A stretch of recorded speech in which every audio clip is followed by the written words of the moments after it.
Hello, I'm Dr. Dennis McKenna. Today I'm joined by Dr. Ashley Teleski. Ashley, it's great to have you here. Thank you. We're going to talk in a couple minutes here about all the different things you do here at Albany Medical Center, so we'll be right back to you. Today is Thursday, September 28th, giving you the update from Albany Med.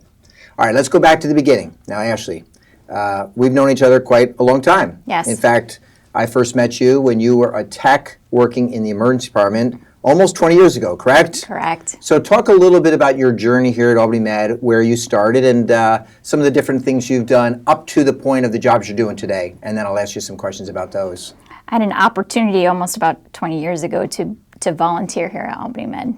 And I chose a few different spots as part of an internship with SUNY Albany. Right. And it was in the Ronald McDonald Family Room. It was in the NICU rocking newborns. It was in the pharmacy. And then the emergency department. And that's where I fell in love with the emergency department and then continued on as a tech.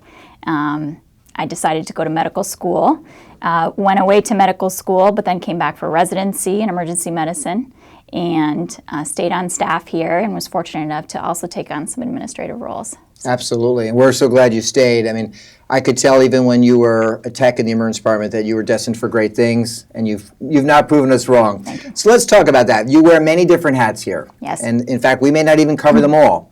Let's start first. You are the vice chair of the Department of Emergency Medicine. You're very involved not only with what happens on this campus, but also as the department grows out.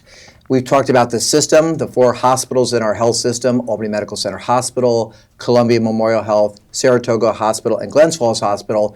And we're on a journey to have one department of emergency medicine for the system, and you're helping make that happen. So talk about the 2 emergency departments that you've helped bring into the department here. This was an incredible opportunity for me now, almost 2 years ago, to step into the position of Vice Chair of System Integration for the Emergency Department. And so what that means is over the course of 2 years, have been able to completely integrate our staff at Glens Falls and just recently Columbia Memorial. And so we are one team for the health system. And we collaborate extensively with Saratoga Hospital, so sharing order sets and pathways and knowledge and patients. So really it makes the quality of care across our health system exceptional. So you anticipated my question. I was going to say, for those out there who may want to know what the value is in us having that shared pool of physicians who work across the system, what was it? And you talked about that. So we have physicians who work on the Albany campus who may also do shifts at each of the other campuses as well. And I know you're one of them who does that. Correct. So really for anybody in our community, you can come through any of our doors across the health system, and the quality of care is exceptional. Yeah. You are in Albany Med Health System. By us collaborating and integrating, we now can elevate care everywhere. We can get you to where you need to be, and we can ensure that the staff that are in those departments are of exceptional quality. And they're learning from all different campuses and patient populations. So just how you mentioned, we offer now the opportunity for a community emergency medicine physician to pick up time at the academic center. Right. The academic center emergency physicians are into the community now. And it's incredible for not only our patients, but our staff who are looking for that growth. As we become more standardized with our staffing and our protocols, the one thing that separates us right now is the electronic medical record. Correct. That, of course, will change next year as we go to Epic across the health system. That's a second role that you prominently play, helping us with that. Describe briefly the role you play as far as the rollout of Epic. So actually, even though I wear all these different hats, they have some commonality in each one of them. So absolutely, with the new EMR, with Epic coming, I often told the story in the beginning. I have at least 3 usernames across the health system. You can imagine, like everybody else, the ability to remember your username and password is sometimes challenging, and when you're Taliska, or Teleska, it's hard to remember them all. And so similarly, it's hard to share information with patients about what's going on with them or their next step, or with staff who's about to then take care of them the rest of the way when you transfer them. And so I play a role in the EMR as a physician executive to help support physician engagement. Now as we move from build into that change management portion of it, which is a big part of this. It's a big change for us across the health system. sure. And so now supporting that to make sure that we're ready, that our workforce is ready, and we feel prepared, and we really embrace this incredible opportunity for us as a health system. Well, there's a big lift ahead of us, but you're helping us get there with the other members of that team. And then let's move to one other area that you're focused on, which, as if what we have talked about is not enough, it's an area that I know we have a passion for, which is patient movement and length of stay reduction and throughput. As emergency physicians, we know that our ability to care for people in the emergency department is dependent upon our ability to get them to the right level of care as quickly as possible. You now have a very critical role with our logistics center, which we are just built here on the medical center. Talk about what your role is there. Talk briefly about your team there and what you're trying to accomplish.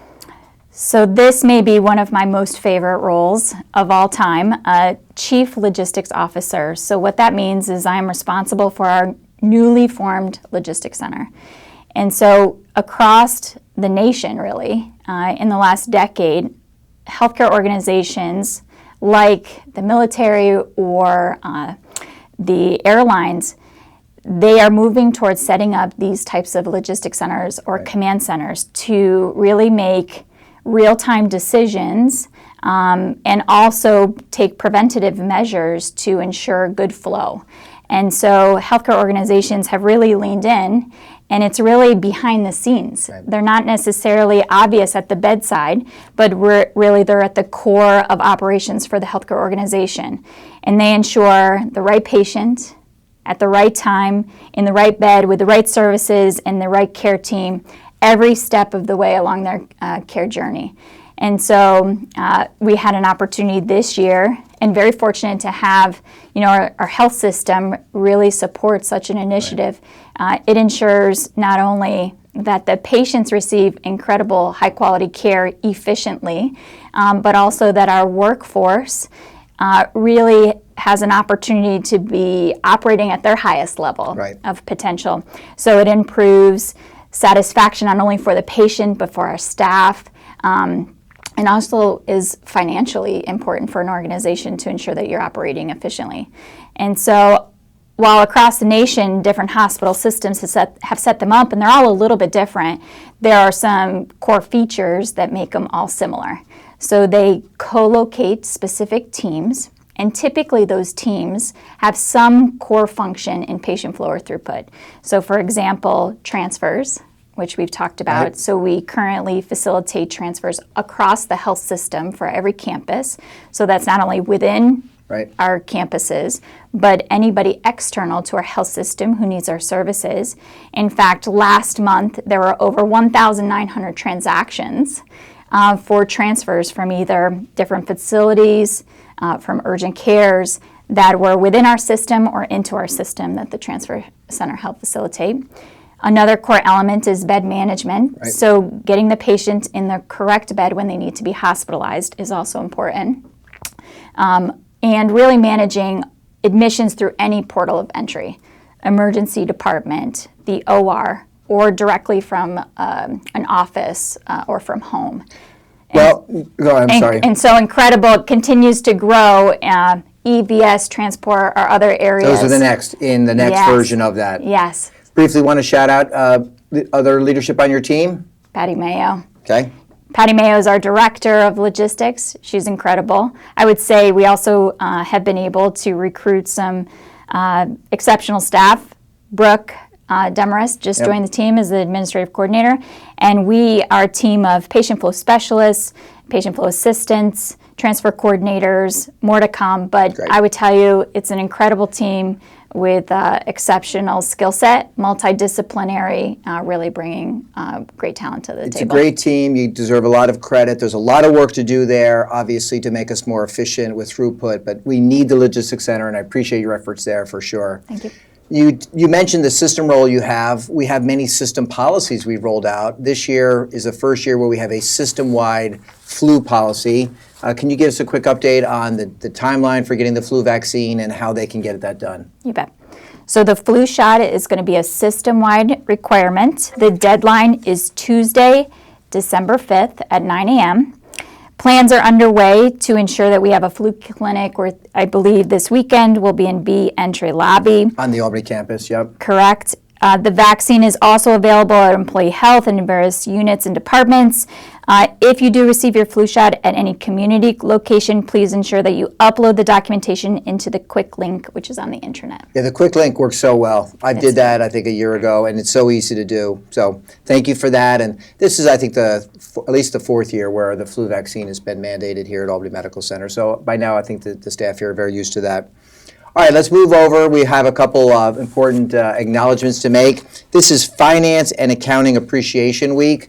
Certainly no better time to appreciate the work they do. They work in very complex financial areas, obviously including regulatory, tax landscapes, auditing, all those areas, budgeting. Obviously very fundamentally part of our ERP build with Workday. We appreciate all the work of our finance and our accounting team, and I want to recognize them this week. So great job to everything you do, and we appreciate it now more than ever. All right, let's talk about the Albany Prize. The Albany Prize is next week. We've had the Albany Prize on this campus now for 23 years. A very generous donation made by Marty Silverman many years ago. It was a $50 million gift to stretch over 100 years. And we have recognized many notable people here with the Albany Prize, many of whom have gone on to win the Nobel Prize. Look on the internet. There's things that you can do. You could go to the lecture that they give next week. You can attend the press conference where they get the award. It's something that Albany Med should be deeply proud of. It's one of the most significant prizes in biomedical in the world, really, and we do it right here on this campus.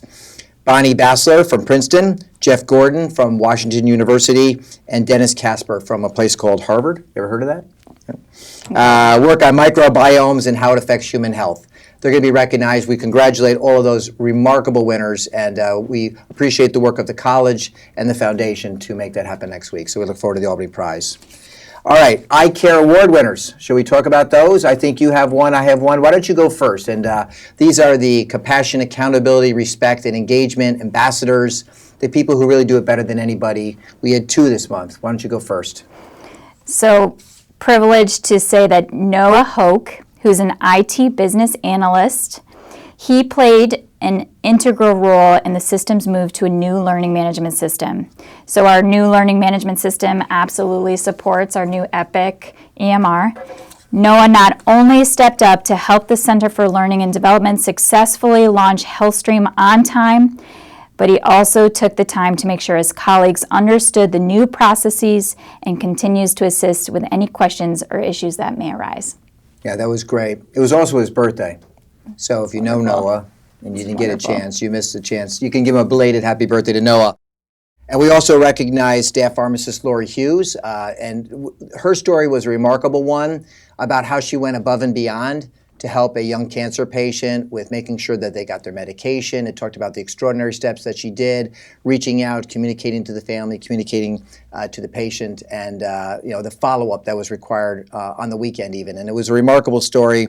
The colleague said she helped maximize precious days for a little girl and her family. And so we recognize and appreciate the tremendous work of Lori Hughes. Again, compassion, accountable, respect, and engagement. They really were the best, and we were proud to recognize them. All right, we covered a lot of material. One last thing, you have a sibling who works here at Albany Medical Center as well, correct? So it's a family affair. Please tell us. So Pam Teleski is my sister. How about that? She's an interventional cardiologist. She works for CCA Cardiology. Right. She does incredible work, work that I don't think I could do, going in and placing stents, saving people with heart attacks. I can diagnose them, but she gets... Have we ever had a handoff yet from Teleski to Teleski yet? Have we done that yet? Not yet. That's going to happen. We have had moments where they may have thought, they may have confused the two of us. Well, I'm sure your family's very proud of both of you. So thank you for sharing that. And thank you for coming in and all the great work you're doing. Emergency medicine, EPIC physician engagement, obviously the logistics center. You're clinically working in the emergency department. There's other things you're doing. We haven't even touched on them all. Thank you. But thank you for all of it, and thanks for being here. Thank you. All right. Once again, we thank all of you for what you're doing. We know it's going to be a fall weekend. We know some of you are going to be in here working, and we appreciate that now more than ever. And we'll be back again in 2 weeks. We ask that you once again, please take care of yourself, take care of each other.